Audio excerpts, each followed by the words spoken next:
quiero enseñaros el mapa mental del Data Scientist, que al final es un resumen de todas de lo que vamos a ver.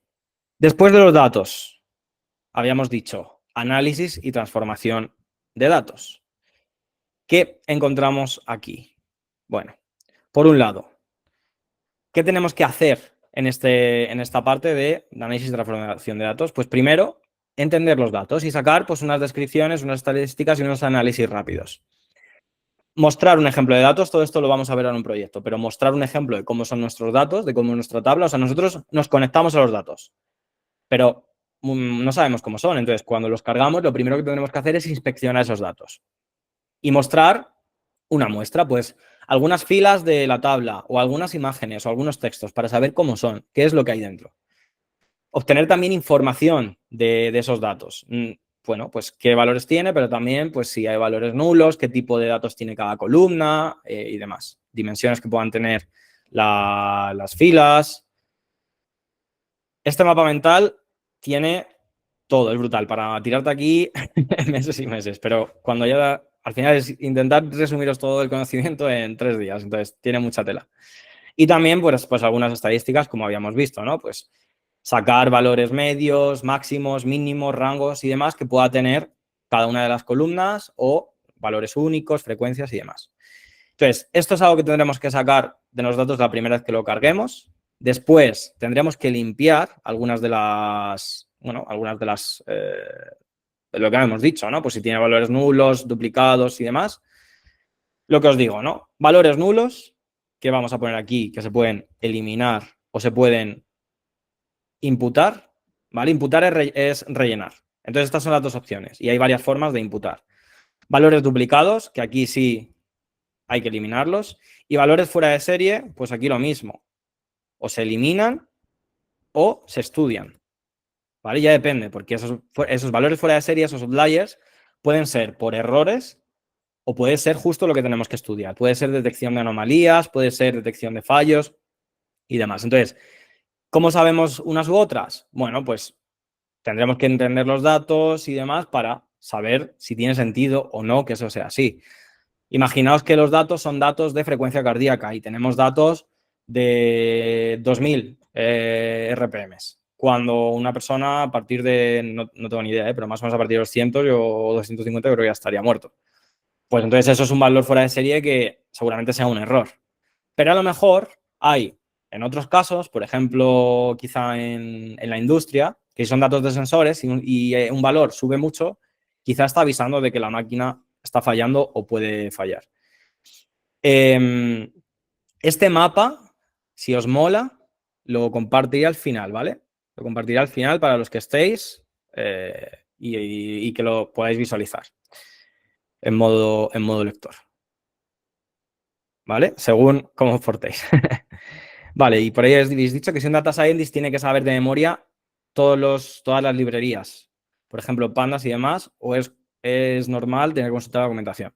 A ver, hay cosas que ya te las vas aprendiendo, pero yo soy el primero que de memoria ando justo, entonces, obviamente, trabajar sin internet, trabajar sin la documentación, trabajar también hoy en día para hacer código apoyándonos en la IA generativa, es ir en desventaja. Entonces, vamos a tener siempre libros, documentación, Google, Stack Overflow, GitHub, ChatGPT o Gemini al lado para que nos ayude a cómo se escribía esto, a cómo se pone bien esto y a qué puede dar este error.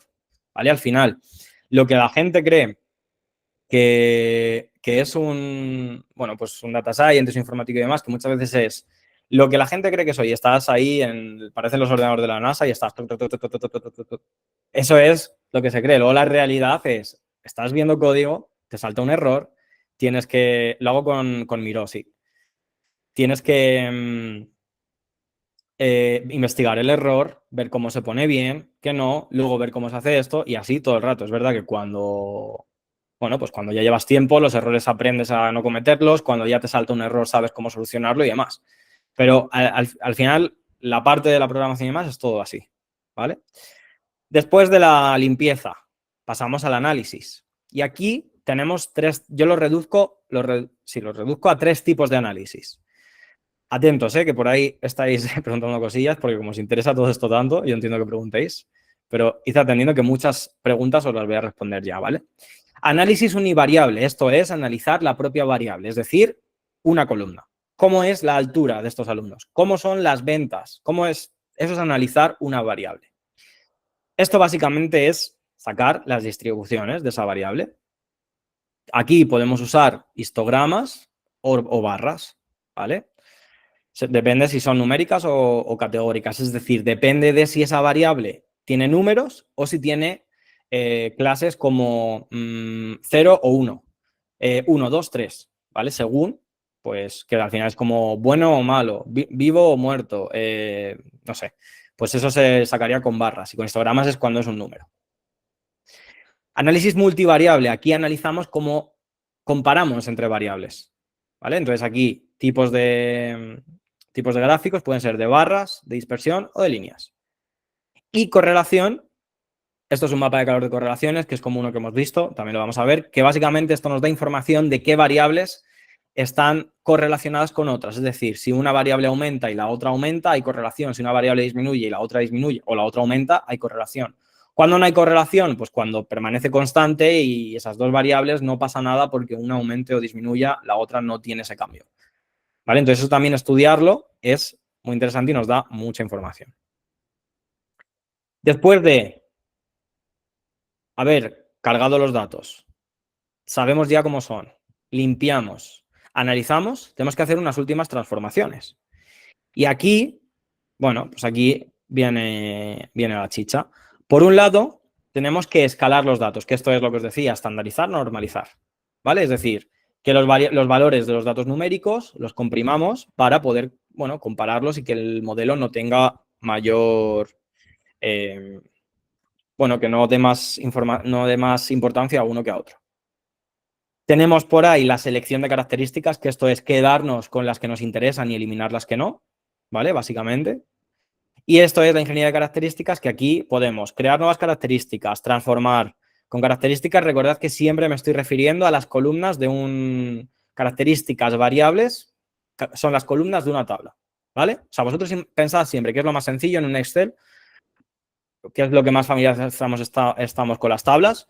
Pensad siempre en, bueno, pues en esas tablas, pues cada columna, altura, peso, porcentaje de grasa, imaginaos que esos son personas que tienen esos valores, edad, sexo, yo qué sé, horas de deporte, etcétera, etcétera. Eso serían las características, ¿vale?